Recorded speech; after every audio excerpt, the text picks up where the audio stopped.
গত দুদিন আগে প্রদেশ কংগ্রেসের দলীয় কার্যালয়ে ভাঙচুর চালায় বিজেপির কর্মী সমর্থকরা। তারই প্রতিবাদে পানাগড়ে পথে নামল কংগ্রেসের কর্মী সমর্থকরা। ভোট চোর গদ্দি চোর এই স্লোগান তুলে এদিন দেশের প্রধানমন্ত্রী নরেন্দ্র মোদীর ছবিতে কালি লাগিয়ে কুশপুতুল দাহ করল কংগ্রেসের কর্মী সমর্থকরা। রবিবার সকালে পানাগড় বাজারে চৌমাথা মোড়ে কাঁকসা ব্লক কংগ্রেসের পক্ষ থেকে একটি প্রতিবাদ সভা অনুষ্ঠিত হয়। উপস্থিত ছিলেন কাঁকসা ব্লক কংগ্রেসের সভাপতি পূরব ব্যানার্জি, জেলার সাধারণ সম্পাদক দেবাশিস বিশ্বাস, ব্লকের কার্যকরী সভাপতি মোজাম্মেল হক, বুদবুদ ব্লক কংগ্রেসের সভাপতি জয়গোপাল দে সহ ব্লকের অন্যান্য সংগঠনের কর্মী সমর্থকরা।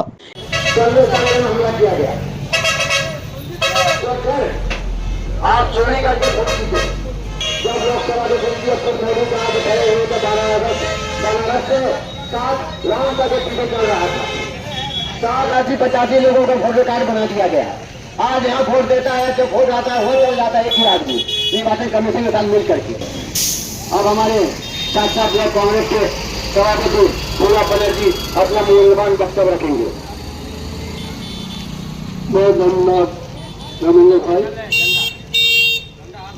সংগ্রামী সাথী এবং পানাগড় বাজারের সমস্ত মা ভাই বোন সবাইকে প্রণাম এবং আদাব জানিয়ে জাতীয় কংগ্রেস একটা ইতিহাস, যদিও এই দুর্বৃত্ত আরএসএস এই ইতিহাসকে মুছে দেওয়ার চেষ্টা করছে। ব্রিটিশ শাসনে যখন দেশ লাগামহীন অত্যাচারের সম্মুখীন, তখন এই ভারতীয় জাতীয় কংগ্রেসের বড় বড় বীর বলিদানী আমরা ভারতের প্রধানমন্ত্রী, ভারতের রাষ্ট্রপতি, ভারতের বিভিন্ন দপ্তরের মন্ত্রী আমরা দেখতে পাচ্ছি। কিন্তু দুর্ভাগ্যের কথা, স্বাধীনতার পর রায়ের মুখে কালি লেগে দিয়ে চলে এসেছে ওই পার্টির এক দুর্বৃত্ত ক্রিমিনাল, তার এগেন্স্টে কেস আছে, যে জেল ভুগেছে নোংরামি করার জন্য। সেই রাকেশ সিং সেখানে বসেছিল, সেই সুযোগ উঠিয়ে প্রদেশ কংগ্রেস অফিসে ঢুকে ভারতীয় জাতীয় কংগ্রেসের ঝান্ডাকে পুড়িয়েছে, রাহুল গান্ধীর মুখে কালি লাগিয়েছে, আমাদের কংগ্রেসের সমস্ত ফ্ল্যাগ পোস্টার গুলোকে হাতে করে তুলেছে। এত নোংরা রাজনীতি করে এই ভারতীয় জনতা পার্টির সৈনিকরা।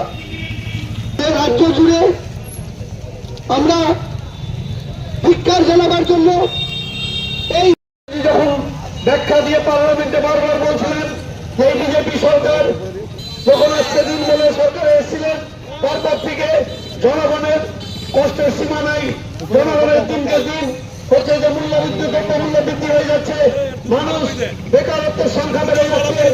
অথচ এরা বলেছিল বছরে 2 কোটি বেকারের চাকরি আমরা দ্রব্যমূল্য বৃদ্ধি হ্রাস করবো এবং আমরা এমন প্রযুক্তি আনবো, আমরা বিভিন্ন জায়গায় শিল্প কলকারখানা তৈরি করবো, বেকার সমস্ত দূরীকরণ করবো। কিন্তু দেখা গেল মানুষের নামকে ভোটার লিস্ট থেকে বাদ দেওয়ার চক্রান্ত করছিল। আমরা তারই প্রতিবাদে আজকে এই পানাগড় বাজারে নরেন্দ্র মোদীর কুশপত্তি করে দাঁড়া করে আমরা প্রতিবাদ জানাচ্ছি। আজকে কংগ্রেস মানুষের অধিকার নয়, ক্ষমতায় যাচ্ছি না, ক্ষমতায় নেই, সেটা বড় কথা নয়। আমাদের নেতা রাহুল গান্ধী মানুষের অধিকারের কথা বলে, তিনি বলছেন প্রতিটা মানুষের ভোটের অধিকার আছে, ভোট এবং শেষ করে মানুষ নরেন্দ্র মোদী ভোট অধিকার কেড়ে নিতে চাইছেন। এর বিরুদ্ধে আমাদের প্রতিবাদ। তাই তো ভোট অধিকার যাত্রার নাম করে আমাদের নেতা রাহুল গান্ধী সমগ্র বিহার জুড়ে যাত্রা করছেন আর নরেন্দ্র মোদী সেটা রুখবার চেষ্টা করছেন। আমরা তাই ধিক্কার জানাই নরেন্দ্র মোদীকে, আমরা ধিক্কার জানাই বিজেপিকে।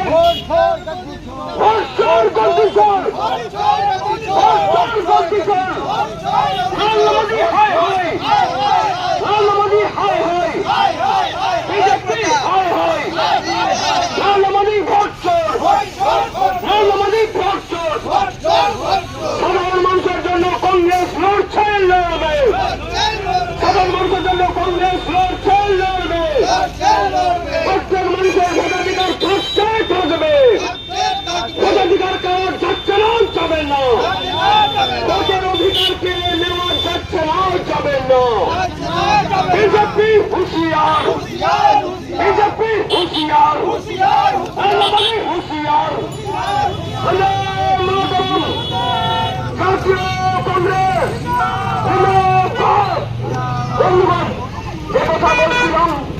সাধারণ মানুষের ভোটের অধিকারের জন্য এ যাত্রা আমার নেতা রাহুল গান্ধী শুরু করেছেন বিহারে।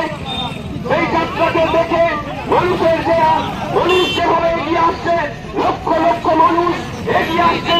ভারতবর্ষের সমস্ত বিরোধী দলের নেতারা যেখানে যাচ্ছেন, রাহুল গান্ধীকে সমর্থন জানিয়ে মানুষ সমর্থন জানাচ্ছেন।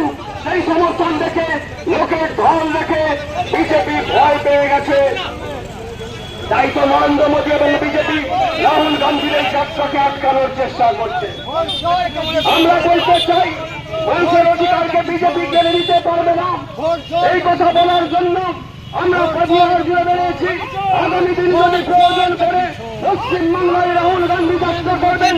আজকে পশ্চিমবাংলার মানুষ বুঝতে পেরেছে, তাই তো মতুয়া সম্প্রদায়ের বিভিন্ন মানুষ যারা এক সময় টিএমসি করত, আজকে মতুয়া সম্প্রদায়ের এক সময় মানুষ যারা এক সময় বিজেপি করত, তারা বুঝতে পেরেছে কংগ্রেসই হচ্ছে নিরাপদ, কংগ্রেসের কাছেই শেষ নিরাপদ। তাই তারা যোগাযোগ করেছেন আমার নেতা, বাংলার নেতা, ভারতবর্ষের জননায়ক রাহুল গান্ধীর সঙ্গে।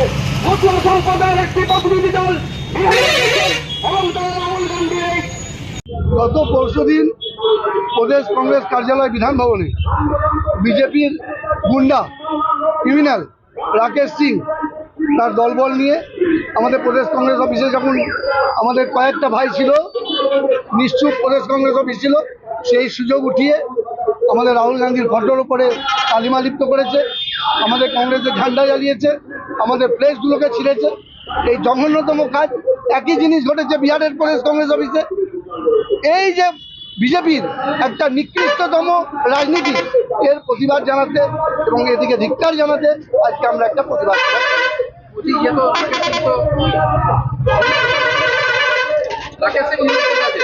হ্যাঁ হ্যাঁ হ্যাঁ, ও তো ক্রিমিনাল, ও তো এর আগে বহুবার নিরুদ্দেশ হয়েছে, এ জেলও খাটা আসামি। বিজেপিতে তো তারাই আশ্রয় পায়, ধর্ষক, যারা লুটবাজ, যারা নোংরা, যারা পলিটিক্স নোংরামি রাজনীতি করে, তারাই তো বিজেপিতে আশ্রয় পায়। এবং যখন কোনো ঘটনা ঘটায় তখন তারা নিরুদ্দেশ হয়ে যায়। আবার কিছুদিন পর তাদেরকে বরণ করে নেওয়া হয়। আজকে আমরা এখানে আমাদের বিভিন্ন নেতৃত্ব আছে, তারা এই ধিক্কার জানিয়ে বক্তব্য রাখলো এবং অবশেষে আমরা নরেন্দ্র মোদী যে এই সমস্ত কিছু নোংরামির কাণ্ডারি, সে নরেন্দ্র মোদীর পুষ্পতলিকা জাহির করে আমরা প্রতিবাদ জানাই। আগামী দিনে আন্দোলন আমরা অহিংস নীতিতে বিশ্বাসী। ভারতীয় জাতীয় কংগ্রেস মহাত্মা গান্ধী আদর্শে চলে এবং আমরা দেশের মধ্যে শান্তি, আমরা অহিংসা বাতাবরণ রাখতে চাই। কিন্তু জাতীয় কংগ্রেস পারে হিংসা দেখাতে, সেটা নেতাজি সুভাষচন্দ্র দেখিয়ে দিয়েছিল। তাই আমরা প্রতিবাদ জানিয়েছি। এরপরে যদি বিজেপি এই ধরনের নোংরামি করে, তাহলে জাতীয় কংগ্রেস শ্রমিকরা রাজপথে নামতে বাধ্য হবে। আমার নাম পুরব ব্যানার্জি, আমি কাকসা ব্লক কংগ্রেস সভাপতি।